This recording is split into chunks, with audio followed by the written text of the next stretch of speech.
All right, without further ado, let's go ahead and get started. Again, the topic of this presentation is how to increase student engagement during live virtual lessons. And first, I want to introduce myself. So I am the face of Learning in Progress. I have a TPT store, I have an email list, a new website and blog, and I am so thrilled to be here. Like I mentioned earlier, this was a live webinar that I gave via Zoom, and I've now transferred it to a presentation for your reference. And also, if you weren't able to make it during the live presentation, this is definitely for you. A little bit about myself. I'm a K-6 teacher. Over the last 7 or 8 years, I have taught various grade levels, including intervention. I was a reading specialist, and I worked with gifted and talented students.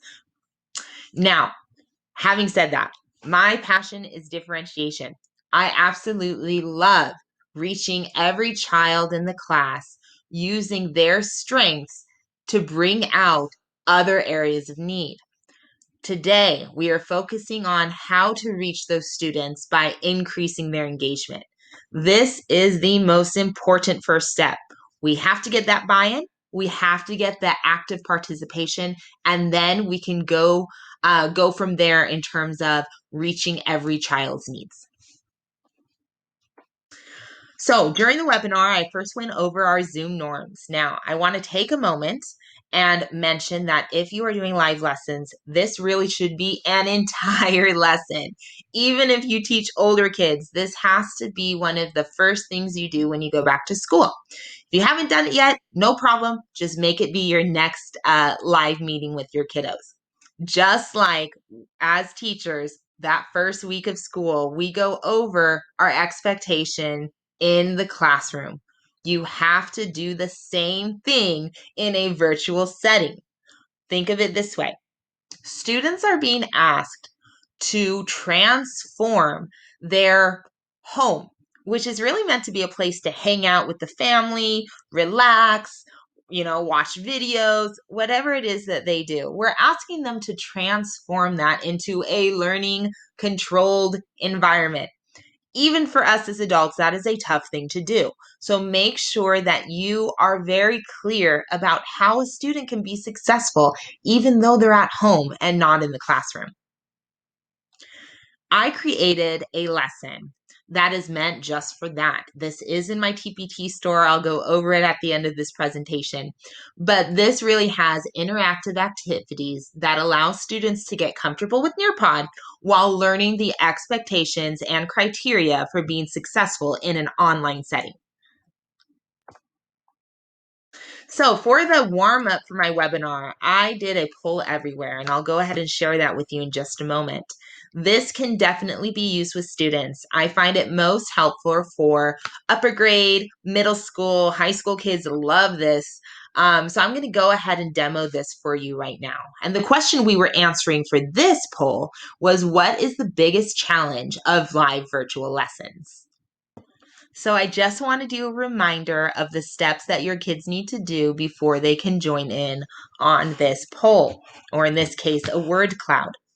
Now you can see here on my teacher screen that I've already selected the Activate button, and I've selected Show Your Responses. This is critical so that students can see what other kids are what they're answering. This is very important for building classroom community and for them to realize that they are in this with their classmates, even though they're not in the same room.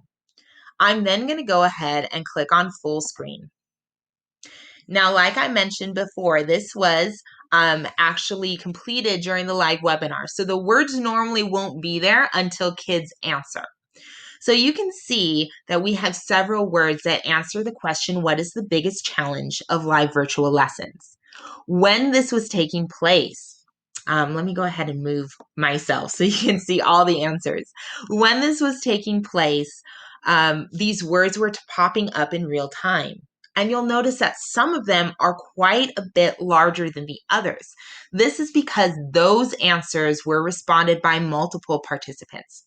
For example, when you look at this word cloud, engagement screams at you.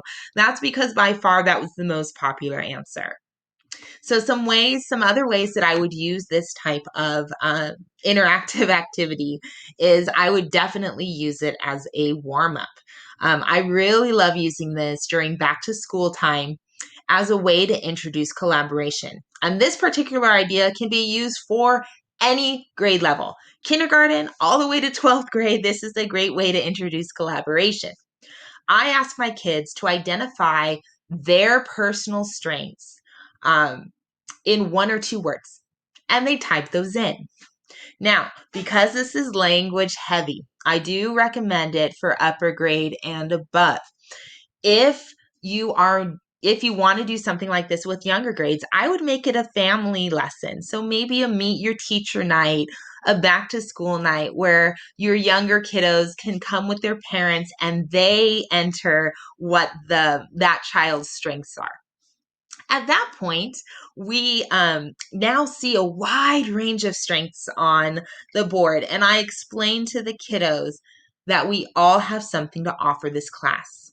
When we collaborate, it is their job to recognize what their strengths are and use those strengths to bring out the best in others. So that brings us to the goals for this particular presentation, and I've narrowed it down to 4 main goals. One, I'm going to show you some ideas for sharing with students on how to make a successful virtual learning environment. How can they set themselves up for success? 2, I'm going to walk you through some ideas on how to have a Nearpod and Zoom or Google Meet, whatever platform you're using, how to use those two platforms simultaneously. There are a couple of different ways to do it. 3, I'm going to give some ideas on how you can monitor student progress during your live lessons and then also record that progress automatically through Nearpod. And last but not least, how to motivate students. We need that buy-in from them in order for this type of learning to be successful. So first, let's talk a bit about a successful learning environment. There are 2 main ways that you can do this. First of all, I would teach kids how to split their screens. Okay, even little ones can learn how to do this. Now, the beauty of Nearpod is they actually just came out with a new feature where you can send your kids one link. They click that link and both Zoom and Nearpod open. The only thing they may have to do is they might have to resize the windows so that they can see you as the teacher and their other peers, and they can see the Nearpod lesson. There's another way to do this though. If you would prefer, or if your families prefer, 2 different devices, then I would recommend having Nearpod on a tablet. This allows your students to write. When kids are learning how to form letters, when they're learning basic CVC words, or on the opposite side of things, when they're asked to solve complex math problems and you would like to see their work in real time, an iPad or a tablet is definitely the way to go. There is a Nearpod app. So they just have to open the app and then they need to join Zoom. I recommend by a cell phone. Just as long as you can see them, that's really all you need it for. So those 2 ways are your 2 options. You decide what's best for you and your kiddos. I would say that if you're using Microsoft Teams or Google Meet, you absolutely go for the second type of setup.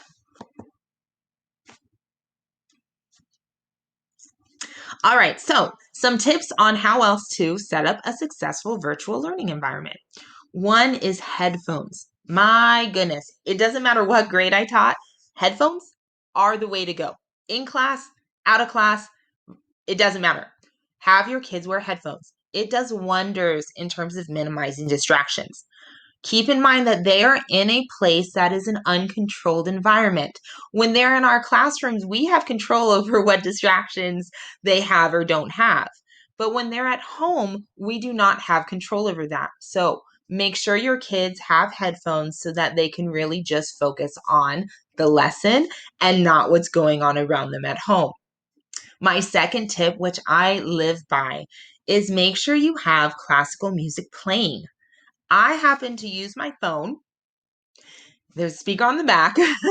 It's nothing fancy, but it definitely works for me. And I put on timed music. I have a 30-second tune. I have 1 minute. I have 2 minutes. I actually even have 5 and 10 minute songs. And when I give them an activity to do, I tell them I'm going to play a musical timer. That way they know exactly how much time they have. Now, a question I often get is, do you have multiple songs for the same increment of time? I've seen it done both ways. You absolutely can. But I recommend having a specific song. That way, kids get used to what it sounds like. It gets to the point where they know when a song is about to end. And so they know I better get this in because my time limit is coming up. So now we got into the meat and potatoes of the webinar, in this case, the presentation, and we went over what is student engagement. I really just wanted to see people's understanding of what engagement looks like in their classroom. I wanted to see where we were starting with. So in teacher terms, this was my check for prior knowledge. I wanted to see what teachers were already using and where their areas of need were. So here you can see, now this is my teacher screen, so it looks different when you're a student. So when you're a student, all they see is the question, and then they see a text box where they type in their answer. Now this is my teacher screen. So when people are registered, when participants have joined the meeting, their responses will pop up on this screen. The beauty of this is I will see what students have not answered yet. So let's say, again, this is just an example for the purpose of this presentation. So you don't see any students on here. But normally, if I had, for example, 25 students, you would see 25 names, and then next to it, you would see if they've answered or not. This is a great way to hold our kids accountable. So I can say, Johnny, I notice you haven't answered yet. We only have 1 minute left, or whatever the time frame happens to be. So this is a great way to hold your kids accountable and make sure that they are actively participating. Now, at the end of whatever time frame you gave your students, at the end of that, you have the ability to share out. This is one of my favorite features on Nearpod during live distance learning. I give points, in my case, Class Dojo, which I'll talk about later. I give points for students who are working hard, participating, or if I choose their response as an exemplar response, they absolutely get points for that. When I share out their response, that response will pop up, and everyone in the class, no matter where they are, will get to see that exemplar response. I then make sure my computer volume is turned on, and they can actually hear the Class Dojo sound as they're getting a point. It is very exciting. One of my favorite examples of this was actually my kinder class. So some of my kinders would join the lesson with a parent. Not all of them, but a few of them did. And you could see when they got a Class Dojo point, they'd be high-fiving, there'd be like silent cheers in the background. It was very, very exciting. So I highly recommend that you definitely use that feature. All right, so I narrowed it down to 4 essentials for an engaging lesson. In order for a lesson to be engaging, whether it be in the classroom or in a virtual learning environment, there has to be high, consistent student participation. We never want a student kind of just sitting there. They might be listening, they may be well behaved, but if they're just sitting there and kind of watching the learning happen, the learning is not happening for them. We want them to be engaged. 2, there needs to be some on-task accountability. So you need to make sure that you have evidence of learning. This is important when it comes to grades, parent communication, and even just to monitor student day-to-day progress. The third essential for an engaging lesson is a sense of urgency. I tell my students all the time, every minute counts. In fact, When I teach older students, part of our first week activities is calculating kind of this food for thought. If we shorten the school day by just 5 minutes, so the last 5 minutes we just decide we're not going to do anything, how much learning will we lose in a year, in 2 years, in our entire learning career before college? How much learning will we lose? And it is so shocking to my students every time when they realize that it equates to so much time. And I use this example to really drive home that every minute of the school day needs to be dedicated and used towards instructional minutes. The reason I do this is because I want them to understand that they need to be active and participating. And our fourth goal, last but not least, our fourth goal is student motivation. I will be sharing some ideas on how to motivate your students using both intrinsic and extrinsic awards. All right, constant participation. Whenever I design a lesson, especially when I design an online resource, I take into account 3 factors that need to be true in order for it to be engaging. 1, it needs to be hands-on. It needs to be a give and take. I say something, they do something. I say something, they respond. I say something, they do some kind of interactive activity. It needs to be a back and forth no matter what grade you teach. 2, every child wants to feel connected. I keep this in mind when I make and design any resource. Even if you work with upper grade, middle school, high school, sometimes it doesn't always feel that way, but trust me, every child wants to feel like we care about what they have to say and that they are contributing to the classroom learning. And the last thing I take into consideration is that every child wants to be successful. It's our job to help them identify their strengths and then bring out the best in the other areas.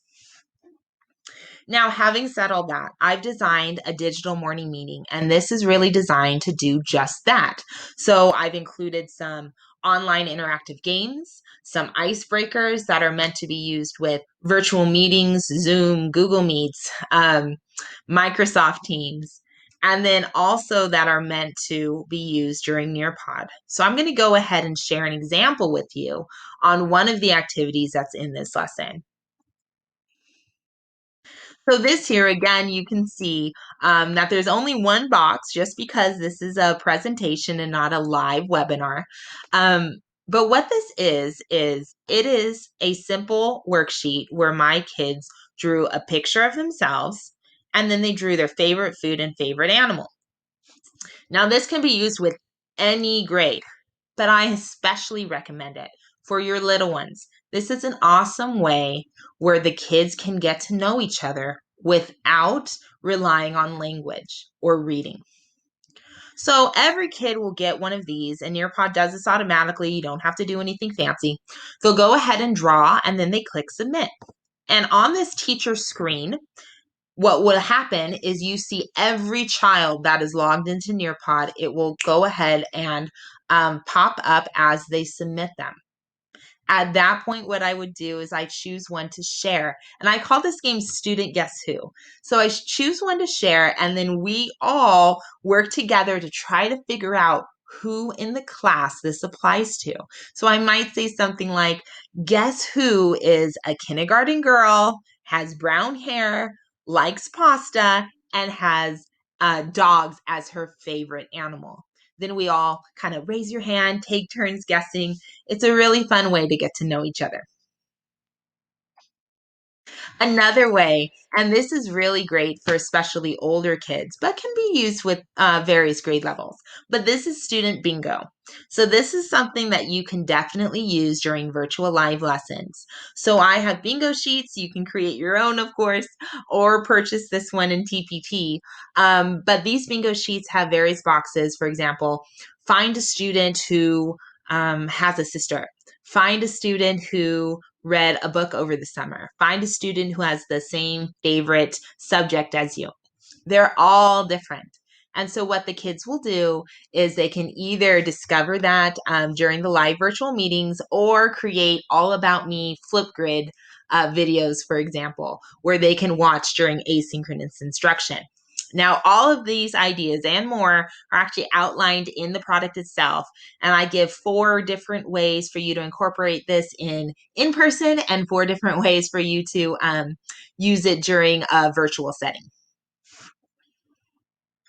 All right. And our third essential of an engaging lesson is accountability. We have to, as teachers, have evidence that shows our students were participating in learning and to show a lack of growth or evidence that there was, in fact, growth. Now, what's great about Nearpod is it actually creates and saves all lessons that you do, whether it's during live meetings or asynchronous on their own lessons. Every single answer is recorded and saved. So, way I use this is I definitely use it to track what students are going to need some extra support. Perhaps you have RTI time at the end of the day or a separate intervention learning time where you're just working with a small group of students. This is what drives those invitations. I also use it when I collaborate with parents and my colleagues. If we're looking for students that perhaps might need an SST in the future, that small, 1 or 2 students that need that little extra teamwork support, I use this as evidence. And I also use it when communicating with parents. All right, and another goal is that sense of urgency. We absolutely have to have a need to complete something. A story I use about myself in particular is I am the queen of lists, and I have a list for everything. I have a must-do list, I have a may-do list. Now, my must-do list has a deadline. Those are things that have to be done right now. And my may-do lists are, hey, if I have extra time, I'm going to start working on these tasks. I got to be honest, my must-do list is done like now. I have gone through in the last month, I think, 3 must-do lists, but my may-do list, I haven't touched. That's because even as adults, if there is something that we know can be done later, we will absolutely do it later. The same thing is true with kids. So we tell kids, well, we want you to answer this question. When do we want you to answer? Sometime in the next few minutes would be great. There are always going to be students that are like, well, I'll start it in 2 minutes. Maybe I'll start it in 3. What I have found that really, really combats this is to be specific about your time. So when I'm giving my students a task, for instance, on Nearpod during live virtual lessons, I will tell them you have 1.5 minutes to complete this. And then I will turn on my song that is 1.5 minutes, and they know once that song's done that item should be complete. And I will give them reminders throughout that song as well. Student motivation. This one is near and dear to my heart for sure. There are so many ways that you can help celebrate your students in a virtual classroom. I myself use ClassDojo. This could absolutely be an entire separate presentation and webinar, so I'll try to be brief here. But I like to have certain criteria for how students can earn those points on ClassDojo. Now, again, what's great is that during a live lesson, I turn on my computer sound and they can actually hear when somebody gets a point. Makes it very exciting. Different virtual prizes. I've actually outlined them and I sell quite a few in my TPT store. But I do things like virtual backgrounds. My kids, even my older kids, will do anything to be able to customize their background. So I have a variety of seasonal items, for instance. So I have some fall inspired backgrounds. I have Halloween, Thanksgiving, and they love being able to shop at our virtual background store. So that's something I make available. I also have digital frames. There's a variety of ideas that you can do in a virtual setting. And I outline those a lot of those ideas actually in a freebie resource, which I'll remind you at the end of this presentation to go ahead and download. But it's in my TPT store. It is absolutely free. And I outline what students need to do as an individual and a class in order to get Class Dojo points. And then I also put some examples of some things that they can earn in the virtual store. All right, so we did a matching game, and let me go ahead and show you what that looked like. So this was, I just wanted my participants to experience what matching could be on a Nearpod lesson. So in this case, we just did matching a platform description to the name of the company. So Nearpod, Class Dojo, Poll Everywhere, Zoom. These are all things that we had learned and covered in this presentation. So some other ways that I like to incorporate this matching is I love to do use it for vocabulary, a picture and a definition matching it, a word and a definition matching it. I also really like to use it for my early readers, kids that are learning decoding skills. So I might, for instance, if I'm teaching a lesson on the long A sound, I'm going to have a picture and a word that go hand in hand. So I know if my kids are successfully reading those words. Now I want to point something out before we move on, and you'll see here that it says matches and tries. Now, if I had 25 students logged in, you would see those student names right here, and you would see how many matches they got. Maybe they have like 0 out of 10, so they haven't quite started yet. And then you see it's 2 out of 10, and then 5 out of 10. This means that they're actively participating. You can also monitor how many tries it took them. For instance, if you have a child who maybe is on 5 out of 10, but it took them 20 tries to get those 5, you know that that child might need some support. It's either behavior support or it's academic or ability support. All right, so this was at the point where we started wrapping up the presentation. And even though you're not live with us, I do want you to think to yourself, what was your biggest takeaway from this webinar? Now, when we did the live webinar, I actually had my participants, let me move myself out of the way here. I actually had my participants answer this in a short response. And again, like I mentioned before, I chose 1 or 2 to highlight and I shared that with the group. And I want you to think about this as well. How are you going to use this information in your class? So even though we're not live right now, I strongly encourage you, grab a pen, grab a paper, and make a commitment. I'm going to choose one thing that you are going to add to your virtual classroom. I would highly recommend making a do now and a do later. If you are new to Nearpod, don't feel like you have to do every single idea that I shared today. Go ahead and just choose one, and then in your do later list, write some goals that you want to incorporate over time.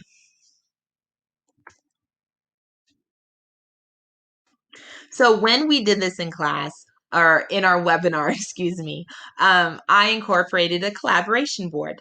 And I have to say, if you teach upper grade or above, this is a must. If you're going to do one thing, do this. My students, once every year, every single year I work with older kids, my students experience this one time and then beg me for the rest of the year to have it. It is very, very cool. So let me show you. This is a collaboration board. It's going to ask you, would you like to approve student comments before they are posted? Yes. Just do yes. Trust me, you'll regret it if you don't, or hopefully not regret it, but you definitely want to do this. This allows you to approve every student response. And so what will happen is they'll show up down here. You can make sure these responses are on task. You can also make sure they're school appropriate. So this is definitely important. Now, once the various responses come up and are posted, meaning you've approved them, they'll show up right here. And I always encourage, they'll show up as like post-it notes. So this is essentially a digital bulletin board. Okay, it's kind of like Pinterest, if you will, right?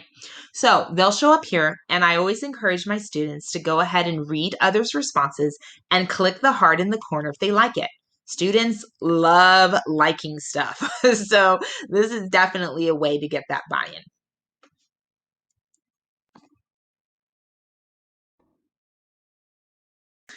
And this poll, even though again we did this during live, I'm actually going to post a similar poll um, on my website. I'll probably post it on the homepage. And I want to hear from you. What topic would you like to see in future webinars? This is the start of a brand new webinar series. It is completely free, and I'm really just doing these every so often to help teachers so that we can collaborate and make this the best year possible. So just to show you, this was a Nearpod poll. And of course, it's not live now, but normally you would see your students here. They would mark what answer choice they prefer, and then you would see a circle graph. Now, after you have the circle graph, you are more than welcome to share it. So if this is something that you're just getting student opinions on, it's very fun to share the whole class so they can see where their opinion fell. A couple ways that I use this. One way is, and I actually probably wouldn't share these responses, but I use these at the end of my lesson so that students can self-reflect on their comfort level. So for example, if I were teaching um, how to add and subtract unlike fractions, at the end of the lesson, I would ask, give me a 4, 3, 2, 1 on your confidence level in your ability to add and subtract unlike fractions. And I always go over this with them at the beginning of the year and then a quick reminder throughout. 4 means they can absolutely teach it. They are experts. They want to be a peer tutor. 3, they understand it. 2, maybe they need some practice. And 1 is, help me. I need a reteach, or I need, maybe they want to meet with you during office hours or during an intervention time at a later scheduled meeting. So I also want to share with you an icebreaker game that can be used throughout the year. And I actually have two different icebreakers. One is Would You Rather? So I know this is a very popular icebreaker game or morning meeting activity that teachers do both in and outside the classroom. So you could say, Would you rather go to Disneyland or Knott's Berry Farm? And so they have two choices. They put in their vote, and then you share the circle map so they can see what everyone decided. Another icebreaker, or I actually use this for virtual class parties, is kind of based off the game Imagine if you've ever played it before. And the idea is that you have these kind of obscure questions about students. So imagine if um, Maria were a book. What genre would she be? And then you have different genres. Would she be mystery? Would she be science fiction, fantasy? And so kids all get to choose. And then you share the circle map so they can see, or excuse me, the circle graph so that they can see what everyone decided. Students love, love, love this game. It is a great kind of not even a getting to know you, but kind of a classroom building activity. And students love having questions read about them. So I often use, again, Class Dojo. I'll just click random student at the bottom of the screen. It'll give me a student name, and then we'll answer the next question about that student.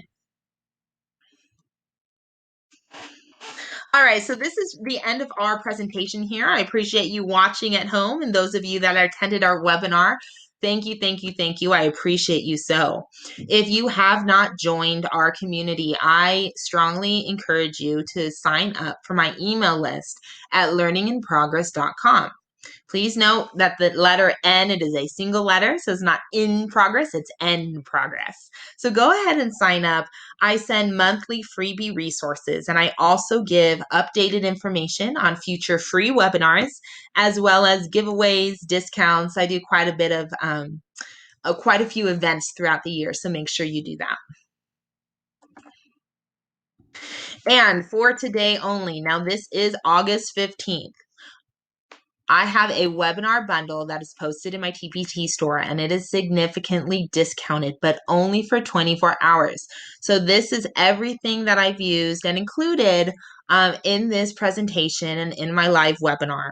These I specifically selected because they will help you get started this school year. They are great back to school, engaging resources that you can use with your students. So if you would like to purchase this, make sure that you go to Learning in Progress. There is actually two areas that you can go to. There is one at about the middle of the homepage. There is a link for the webinar. And two, if you do purchase it, you qualify for extra raffle tickets, which I'll go through right now. Oh, before I forget, do not forget to download this freebie. This is a virtual classroom management system. I mentioned it in the webinar, and it's linked in the description of the bundle. Now, just a side note, the reason this is not included in the bundle is I am so grateful ClassDojo actually gave me approval to use their specific images and names. So since it's copyrighted, I had to get special permission. But a stipulation was it has to be a separate download. So if you're interested in this, all you have to do is go to my store. I included a link in the webinar bundle description. So that's there for you.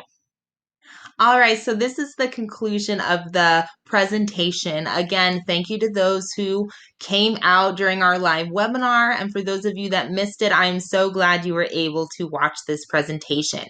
Again, for August 15th only, our webinar bundle is on sale for $10. If you purchase that, even if you weren't able to make the live webinar, if you purchase the webinar bundle, you will get 5 entries into our raffle. We are raffling off tomorrow, August 16th, we are raffling off a $10 TPT gift card. So if you attended the webinar, you get an automatic entry as long as you fill out that form. If you did not attend the webinar, you still have a chance to join. Just go ahead and hop on over to my TPT store, buy any bundle, including the webinar bundle, whichever one fits your needs, and then you will automatically be entered with 5 entries as long as you fill out the form on my Learning in Progress homepage. All right, so I do want to thank you. Honestly, you inspire me every day. The fact that you're taking time out of your already crazy busy schedule just to learn as much as you can to try to make this school year a successful, engaging one for your students. I appreciate you. Feel free to reach out, join my email list, shoot me an email if you have any questions, and I look forward to seeing you at our next webinar.